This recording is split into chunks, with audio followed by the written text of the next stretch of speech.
نحمده ونصلي على رسوله الكريم أما بعد قال الله تبارك وتعالى في القرآن المجيد والفرقان الحميد يا أيها الذين آمنوا اتقوا الله حق تقاته ولا تموتن إلا وأنتم مسلمون ملت اسلامیہ کے حاکمیت اور حضور پر سمجھو مسلمان ہی وہ قوم ہے جس نے اس ملک پر دست درازی کرنے والے ظالموں کو کبھی معاف نہیں کیا۔ جب بھی اس ملک کی عظمت کو ناراض کرنے والے اس ملک کی طرف متوجہ ہوئے ہیں تو سب سے پہلے اس قوم نے جان کی بازی کو لگا کر وطن کی حفاظت و صیانت کی ذمہ داری کو نبھایا ہے، وہ قوم مسلم ہی ہے۔ حاضرین محترم، ہندوستان میں تحریک آزادی کی بنیاد رکھنے والے حضرت شاہ ولی اللہ محدث دہلوی رحمۃ اللہ علیہ، انہوں نے سب سے پہلے انگریزوں کے ناپاک قدم کی خطرناکیوں کو محسوس کیا تھا اور اپنے لوگوں کو ان کے مقابلے کے لیے آمادہ کیا تھا۔ اس لیے میں تعلیم کا ادنا طالب علم ہونے کی بنا پر یہ کہنے کی جرأت رکھتا ہوں کہ سن 1757 عیسوی میں بنگال کی سرزمین سے ابھرنے والے مجاہد آزادی نواب سراج الدولہ رحمۃ اللہ علیہ اور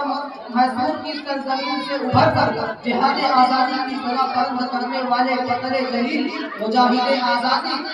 ٹیپو سلطان رحمۃ اللہ علیہ کا میدان میں قدم رکھنا حضرت مسند الہند محدث جلیل شاہ ولی اللہ محدث دہلوی رحمۃ اللہ علیہ کی دینی رہنمائی کا نتیجہ ہے۔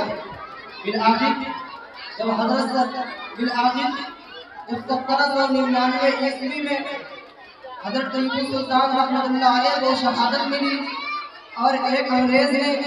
ان کی لاش کو ٹھوکر مار کر کہا تھا کہ خلقت خدا کی ملک بادشاہ کا حکم و فرمان انگریز بہادر کا چلے گا، یعنی بادشاہ نام کا بادشاہ ہوگا، وہ ہمارے حکم و فرمان کا تابع ہوگا، اس کا ہر قدم ہمارے اشارے پر اٹھے گا۔ تو انگریز کے اس جملے سے ہندوستانی مفکرین و دانشوران کی نیندیں حرام ہو گئی اور علماء کرام نے اس کے جملے کی خطرناکیوں سے بھاگ لیا تھا اور پورے ملک میں بے چینی و اضطرابی کا ماحول پیدا ہو گیا کہ اب وطن عزیز غلامی کے قدر میں چلا گیا ہے۔ تو علماء کی جماعت کے سلطے محدث جلیل خاندان ولی اللہ کے چشم و چراغ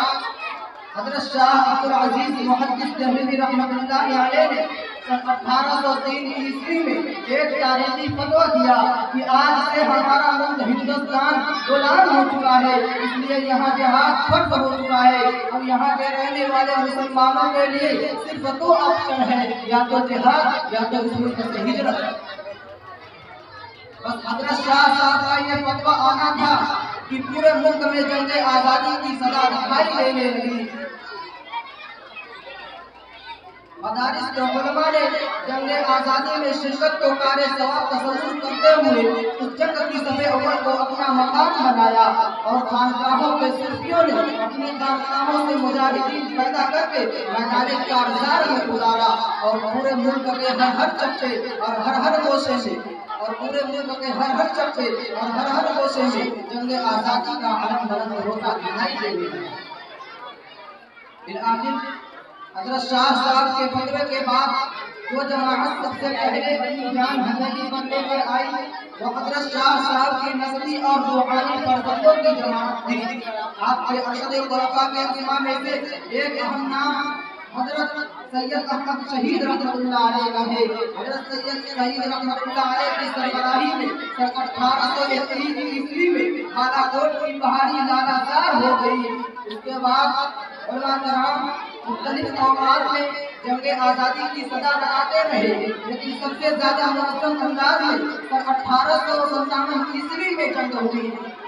ملک کے مختلف حصوں میں جنگ آزادی کے مارکے وطن کی آزادی کے مارکے دکھائی دینے لگے۔ انہی مارکوں میں سے ایک مارکہ شاملی کے میدان میں پیش آیا، جن کی قیادت سید الطائفہ حضرت حاجی عباد اللہ مہاجر مکی رحمۃ اللہ علیہ کر رہے تھے اور ان کی معاونت حجت الاسلام حضرت مولانا قاسم نانوتوی رحمۃ اللہ علیہ اور فقیہ الفقہ حضرت مولانا رشید احمد گنگوہی رحمۃ اللہ علیہ کر رہے تھے۔ اس جنگ میں حضرت دانا صاحب رحمۃ اللہ علیہ شہید ہو گئے۔ حقیقت تو یہ ہے کہ سن 1857 عیسوی کی جنگ آزادی میں علماء کرام کو جو مراحل سے گزرنا پڑا اس کے ذکر کر کے کلیجہ منہ کو آ جاتا ہے۔ ہزاروں علماء کو کھولتے ہوئے تیل میں ڈوب ڈالا گیا اور ہزاروں کی تعداد میں علماء کو پھانسی دی گئی۔ خود ایک انگریز مصنف لکھتا ہے کہ سن 1857 عیسوی کی جنگ میں 40 علماء کو لایا جاتا اور کھولتے ہوئے پڑھائی میں ڈال دیا جاتا، لیکن مجھے کوئی عالم ایسا نہیں ملا جس نے ایک مرتبہ بھی اپنی جان کی حفاظت کے لیے انگریز کی کاسا لیتے یا ان کی حمایت کا ایک بھی جملہ اپنی زبان سے ادا کیا ہو، بلکہ علماء کرام کھولتے ہوئے تیل میں ڈوب گئے لیکن اپنے موقف سے انحراف نہیں کیا۔ ان مجاہدین کے اقوال کی ایک شاعر نے ترجمانی اس طرح کی ہے کہ تڑپ تڑپ کے گلے میں کہے تھے خنجر سے بڑے غضب کا کلیجہ تھا مرنے والوں کا۔ حاصل یہ ہے کہ آزادی کے مجاہدین کا یہ قافلہ ارمغان آزادی کی تلاش میں سرگردہ تھا، حتیٰ کہ سن 1857 عیسوی کے کھلی مارکے بھی قافلے کو نہ روک سکے، بلکہ مجاہدین اپنے مقاصد کے حصول میں سربقت سربلند بڑھتے رہے۔ بہت ساری تحریکیں وجود پذیر ہوئی اور انگریز اپنی فولادی فوج سے یہ سب تحریکیں کچلتا رہا، لیکن چونکہ اس قافلے کے سالار بڑے باہمیت جرأتمند عزم استقلال کے کوہیں گرا علماء کرام تھے، اس لیے یہ قافلہ لکھتے پھرتے بھی اپنی صدا لگاتا رہا کہ زباں کاٹ دو یا میرا سر کرا دو، بدلے میں خیالات میرے۔ اس قافلے کی سب سے بڑی خصوصیت یہ تھی کہ ہر دور میں اس کی قیادت دین و دنیا سے آراستہ و پیراستہ اکابر ملت کر رہے تھے، جن کے سامنے وطن دوستی، وطن عزیز سے محبت، وطن کی حفاظت کے سچے جذبات تھے۔ وہ بس ایک ہی بات جانتے تھے کہ عزت سے جی لیں گے یا جام شہادت بھی لیں گے۔ اس ملک کی جنگ آزادی کے سب سے بڑے غیر مسلم لیڈر مہاتما گاندھی نے کہا تھا کہ اگر مولانا محمود الحسن دیوبندی اور مولانا حسین احمد مدنی نہ ہوتے تو یہ ملک کبھی آزاد نہیں ہوتا۔ حضرت شیخ الہند نے مالٹا کی بامشقت کسیری سے واپسی کے بعد کہا تھا کہ بڑی سزائیں جھیل کر آیا ہوں تو ایسا نہیں کہ اپنی زبان بند کر لوں گا، بلکہ میرے عمر میں جتنی ساعتیں باقی ہیں وطن کی آزادی کے لیے قربان کر دوں گا، اور اگر میرے پیروں نے جواب دے دیا تو اپنے شاگردوں سے کہوں گا کہ مجھے چارپائی پر لے کرو تاکہ جب تک زندہ رہوں وطن کی آزادی کی سزا لگاتا رہوں۔ اسی طرح شیخ الاسلام حضرت مولانا حسین احمد مدنی نے کراچی کے مقدمے میں جو بات کہی وہ آگے سب سے لے جانے کے قابل ہے۔ جب انگریز نے پوچھا کہ کیا آپ نے فتویٰ دیا کہ انگریز کی فوج میں بھرتی ہونا حرام ہے، اور اگر آپ نے ایسا فتویٰ دیا ہے تو اس کی سزا کافی ہے، تو حضرت نے بباغ دہر کہا تھا کہ سنو، میں نے کل بھی یہ فتویٰ دیا تھا